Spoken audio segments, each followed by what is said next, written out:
बुरहानपुर में अखिल विश्व गायत्री परिवार पिछले 5 वर्षों से पर्यावरण संरक्षण का संदेश देते हुए नर्मदा और ताप्ती नदी की मिट्टी से गणेश प्रतिमाएं बनवा रहा है। इस वर्ष 5000 घरों में इको फ्रेंडली प्रतिमाएं विराजित की जाएंगी। संस्था का उद्देश्य पीओपी मूर्तियों से होने वाले प्रदूषण को रोकना है। प्राकृतिक रंगों और औषधीय पौधों के बीच मिलाकर तैयार की गई ये प्रतिमाएं विसर्जन के बाद पर्यावरण को नुकसान नहीं पहुंचाती, बल्कि नए जीवन का संदेश देती हैं। हाथ से बनी 1 से 2 फीट की ये प्रतिमाएं सस्ती और सुंदर हैं, जिन्हें दूर दूर से लोग खरीदने आ रहे हैं। गायत्री परिवार ने सभी से पर्यावरण हितैषी मूर्तियां स्थापित करने की अपील की है। ध्यान रखा गया है कि शुद्धता के साथ बनाई जाए, तो गोबर गोमूत्र को भी इसमें जोड़ा गया है ताकि भारतीय सनातन संस्कृति में हमारे जितने भी पर्व त्यौहार हैं वो प्रकृति की पूजा का, प्रकृति के संरक्षण का संदेश देता है, और वही संदेश हमारा गणेश उत्सव में भी छुपा है। लेकिन वर्तमान में बाजारीकरण के इस युग में हम देख रहे हैं कि मिट्टी की प्रतिमा की जगह बड़े पैमाने पर प्लास्टर ऑफ पेरिस की प्रतिमा नगर में स्थापित होती है, जगह जगह स्थापित होती है, जिसमें रासायनिक रंगों का उपयोग किया जाता है। जब ये आराधना के बाद जब विसर्जन होता है तो ये नदियों में विसर्जन की जाती है, कुओं में विसर्जन की जाती है। इससे ये होता है कि जलीय जीव जंतुओं पर इस पर संकट पैदा होता है और कहीं ना कहीं प्रकृति को नुकसान पहुँचता है। गायत्री परिवार ने हमारे पर्व परंपराओं को पुनर्जीवित करके उसके संदेश को पुनर्स्थापित करने के भाव से इस बार हमने वर्ष 2009 में ये अभियान शुरू किया था कि मिट्टी की मूर्ति घर घर स्थापित हो, और इस बार हमने 5000 घरों में, इस प्रयास के माध्यम से 5000 घरों में मिट्टी की मूर्ति हम लोग स्थापित करने जा रहे हैं।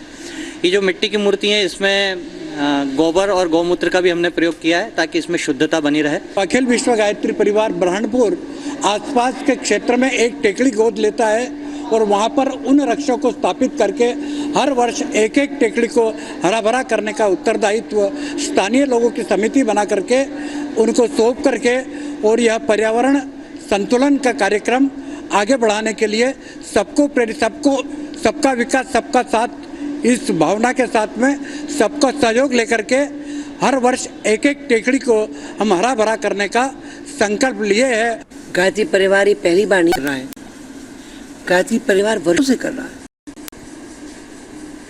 और मैंने भी कल ये आह्वान किया है कि हम अपने घरों में मिट्टी के गणेश जी जहाँ तक बिठा सकते हैं बिठाएं, स्वयं अपने हाथ से अपने गणेश अपने हाथ से बना के अगर रखें मिट्टी के गणेश जी, गोबर के गणेश जी, तो और अच्छा है।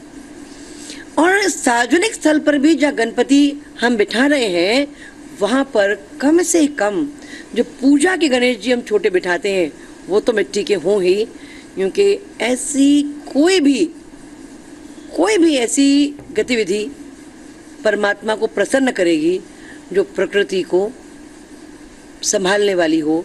मिट्टी से बनी मिट्टियाँ जो खासकर नर्मदा जी की मिट्टी, ताप्ती मैया की मिट्टी, और इसमें गौमूत्र भी है, सब पवित्र चीज़ें हैं, इनसे बनी हैं। तो इनसे जो हम स्थापना करेंगे घर में तो एक पवित्र वातावरण निर्मित होगा। और जो प्लास्टर ऑफ पेरिस की मूर्तियाँ जब हम विसर्जित करते हैं तो नदियों में बहुत प्रदूषण होता है, उसमें जो रंग होते हैं वो भी रसायन युक्त होते हैं जो घातक है। और ये पूरी कहना चाहिए कि इको फ्रेंडली मूर्तियाँ हैं।